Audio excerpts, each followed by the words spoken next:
Welcome to Lesson 5.5 of the Grant Architect course. In this lesson, we explore the research hypothesis, a cornerstone of scientific grant writing.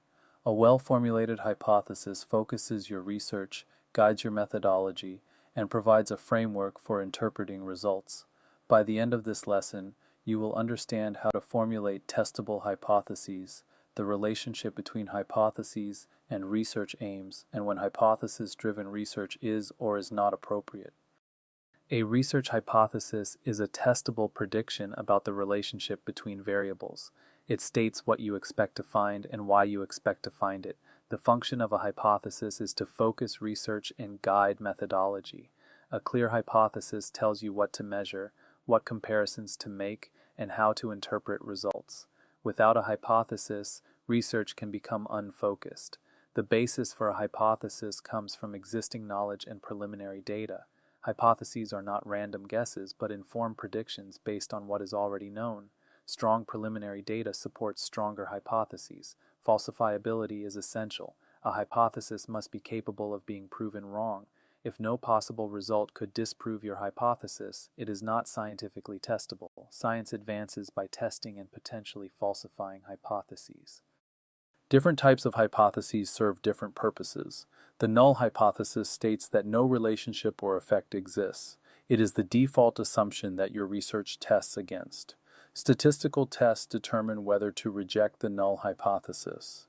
The alternative hypothesis states that a specific relationship or effect exists. This is typically what you actually predict. Rejecting the null supports the alternative. A directional hypothesis specifies the direction of effect. Treatment A will produce greater improvement than treatment B. You predict not just a difference, but which direction. A non-directional hypothesis predicts an effect without specifying direction. Treatment A and treatment B will produce different outcomes. You predict a difference without committing to which is better. Good hypotheses share several characteristics. Specific means clear about variables and relationships. Vague hypotheses like something will improve do not guide research. Name the variables and the expected relationship. Testable means the hypothesis can be investigated with available methods. If you cannot measure the variables or conduct the necessary study, the hypothesis cannot be tested regardless of how interesting it is. Falsifiable means it is possible to prove the hypothesis wrong. If every possible outcome could be interpreted as supporting your hypothesis, it is not falsifiable. Some outcomes must be inconsistent with your prediction.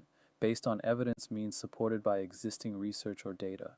Hypotheses should arise from what is already known. The literature and your preliminary data should suggest your prediction is plausible.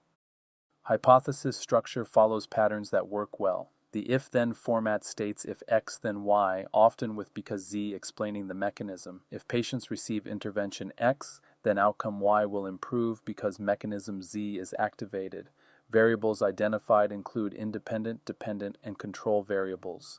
The independent variable is what you manipulate or compare. The dependent variable is what you measure. Control variables are held constant. Mechanism suggested explains why the relationship is expected. Why would X cause Y? What is the theoretical or biological basis?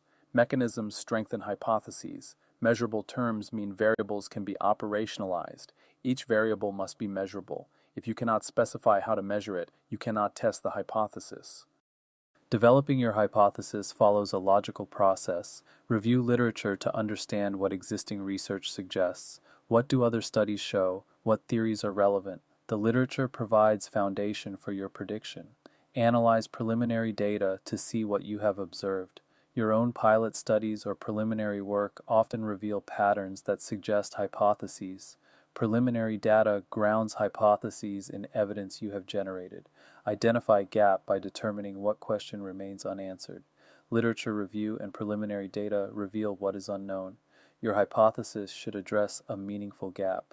Form prediction by deciding what you expect to find and why.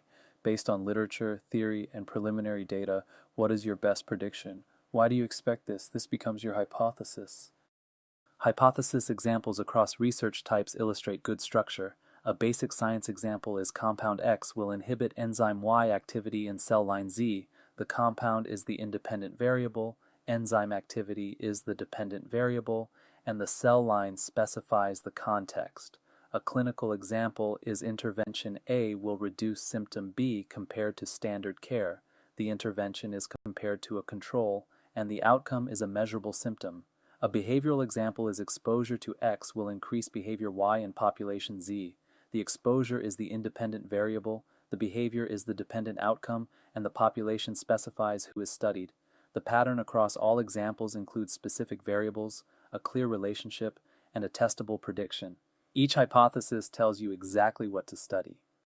Connecting hypothesis to aims creates coherent research proposals. The central hypothesis is your overarching prediction for the entire project.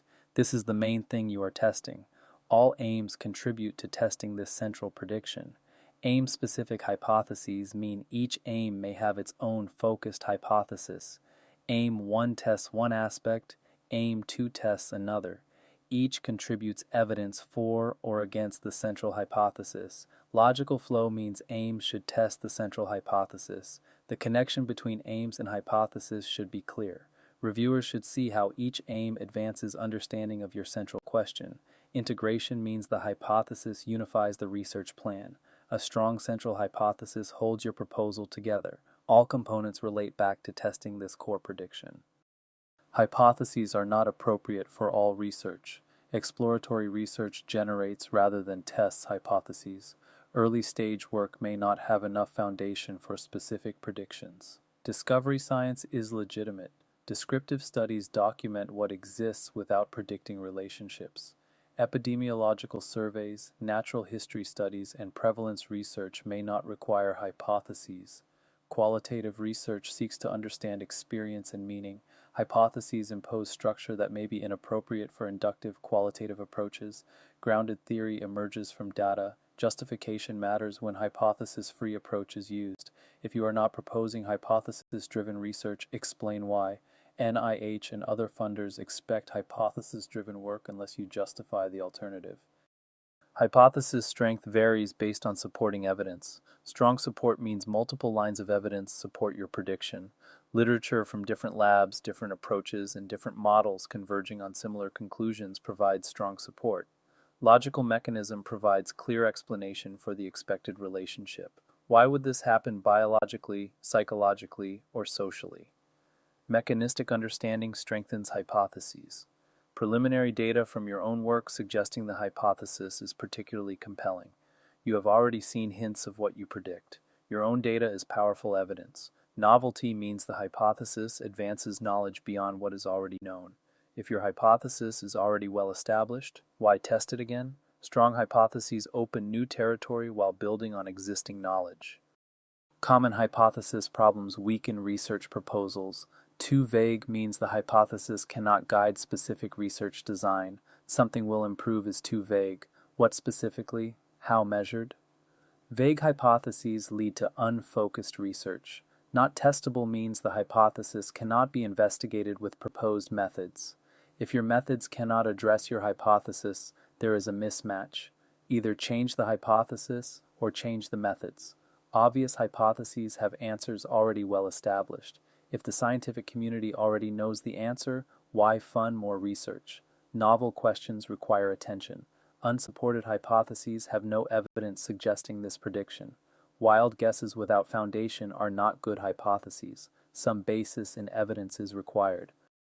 Refining your hypothesis improves your proposal. Increase specificity by naming exact variables and relationships. Replace vague terms with precise definitions. Specify how variables will be measured. Detail strengthens hypotheses. Strengthen evidence by adding supporting citations and data.